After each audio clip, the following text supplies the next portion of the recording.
byose birashoboka hamwe na Fanyakazitv turi igisubizo yose cyane ko ari video ziba zidufitiye akamaro aho tuba tugomba gufata amasomo cyangwa se kunguka ubumenyi runaka ariko ukayitinya kubera ko yaba iri mu rurimi utumva byose bikaba byabagura gusobanukirwa ibiri kuvugirwa muri zo video. Ndagira ngo muri aka kanya Fanyakazitv ikwereke uburyo izo video zose wajya ubasha kuzireba mu rurimi ushaka. Reka tubanze duhere kuri telefone kuko abenshi niyo dukunda gukoresha birumvikana bikunda mu gihe video iri mu rurimi mpuzamahanga. Tuvuge video yose amagambo ari mu cyongereza cyangwa se wavuze yari mu cyongereza cyangwa se mu gifaransa. Or I can never be confident like somebody else.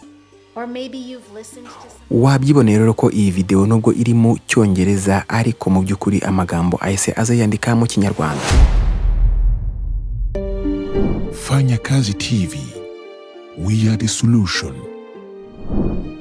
Reka nongere ngo ikaze kuri Fanyakazitv nkwibutsa ko ari rwa rubuga rwanjye nawe aho dusarura ubumenyi butandukanye tuba tugambiriye kugira ngo ubumenyi budufashe mu gukora akazi kacu neza cyangwa se no kwihangira imirimo. Hari abantu bagira icyifuzo cyo kuba bareba video ziri mu rurimi rw'amahanga ariko ugasanga bitewe nuko baba batarwumva neza cyangwa se batanarumenyereye bikaba byabagura gusobanukirwa ibiri kuvugirwa muri zo video. Ndagira ngo muri aka kanya Fanyakazitv ikwereke uburyo izo video zose wajya ubasha kuzireba mu rurimi ushaka, yaba ikinyarwanda, icyongereza, igishinwa, ururimi rwose wa ushaka kurebamo iyo video uzajya urubona. Ni ibintu byoroshye cyane, turabireba haba kuri telefone cyangwa se kuri computer. Gumana natwe kugira ngo utaza gucikwa na kimwe.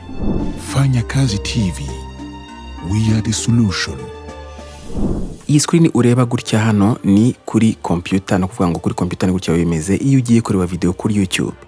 Ho rero bisa n'ibyoroshye nubwo bitoroshye cyane ariko urana ko no gukanda kuri kara kantu ka CC cyangwa se caca hariho ca ebyiri ubundi hagatazamuka akantu kakwereka aho uza guhitamo ushaka indimi. Reka tubanze duhere kuri telefone kuko abenshi niyo dukunda gukoresha birumvikana ko igomba kuba ari kuri smartphone. Smartphone rero nayo aka kantu ka caca cyangwa CC cyangwa CC naho karahari, urakareba hejuru mu nguni. Icyo uko rero uragakandaho. Ariko reka tubanze turebe gato ko bigenda. Iyi video muri kureba wenda nubwo amajwi atumvikana muratwihanganira iri mu rurimi rw'ikinyarwanda, nayikoze mu rurimi rw'ikinyarwanda ariko nkuko mubibona ni nkanda hari hejuru iyi video iratangira kugaragara mu rurimi nza kuba nahisemo. Irebere ko bigenda.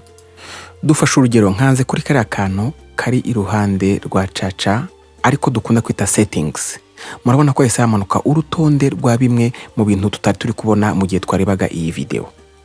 Hari akambere ka quality hano naho nyura kugira ngo uhitemo kureba video ikeye bitewe wenda n'ubushobozi bwa bando waba ufite. Playback speed ho ni mu gihe nyine uba ushaka kuba wareba ibintu mu buryo bwihuta ariko sinzi ko benshi bakunda kubikoresha. Noneho turebe kuri aka kantu ka captions niho turi bwibande uyu munsi. Iyo ugakanze wahita haza iyi menu, hari turn off captions.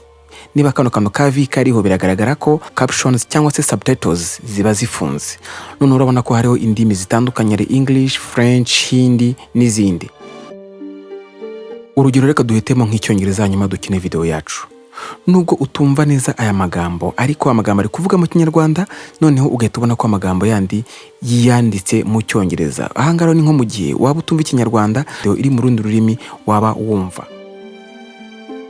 Reka duhitemo yenda n'ururimi rw'igihinde kugira ngo umenye neza ko ibintu byabikora. Duhisemo igihinde. Urareba ko amagambo ari kuvuga mu kinyarwanda ariko ururimi rukaza mu gihinde. Reka noneho tujye kuri iyi option ya auto translate cyangwa se uburyo bwo guhindura ururimi mu buryo buri automatique. Hano bigenda bite rero? Aha bikunda mu gihe video iri mu rurimi mpuzamahanga. Tuvuge video yose amagambo ari mu cyongereza cyangwa se wavuze yari mu cyongereza cyangwa se mu gifaransa. Iyo rero uje hano kuri auto translate hazaho indimi hafi ya zose zigaragara ku isi kugira ngo ubashe guhitamo ururimi ushaka. Ariko hano uko bigaragara murana ko hariho indimi nkeya, no kuvuga ngo nge nyiri gukora video ninjye uba wara generated cyangwa se uba warashatse ko iyi video zanjye zagaragara muri izi ndimi bitewe nuko nayikoze mu kinyarwanda. Ariko nkuko tuza kubibona dukoresheje computer, video nahisemo iri mu rurimi rw'icyongereza. Bivuze ngo nujye guhitamo uburyo bwa auto translate urahita ubona hajeho indimi nyinshi cyane. Reka tujye kuri computer rero. Kuri computer naka kantu ka CC cyangwa CC cyangwa se caca kari hano hasi, nuko kandaho bihita bikujyana ku rurimi nyiri kureba video aba yarahisemo. Hano haje French, bivuze ngo narahisemo igifaransa. Mu gihe ncuranze iyi video cyangwa se ndi gukina iyi video amagambo araza ko ari mu gifaransa nubwo yo nyiri kuyikorera bavuga igihinde cyangwa se igishinwa.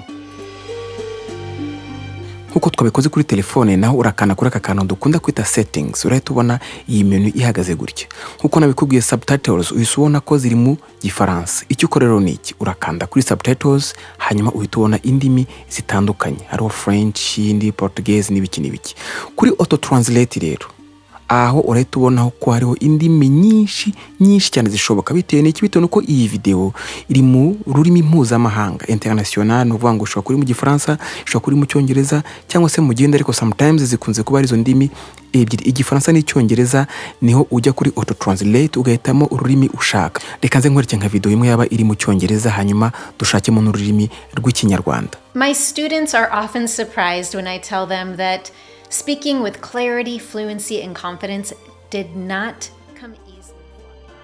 Yes, I'm a native English speaker, and yes, I'm an English teacher with more than 25 years of experience, and my expertise is in gaining fluency. But that didn't come easily for me. Yes, I'm a native English speaker, and yes, I'm an English teacher with more than 25 years of experience, and my expertise is in gaining fluency.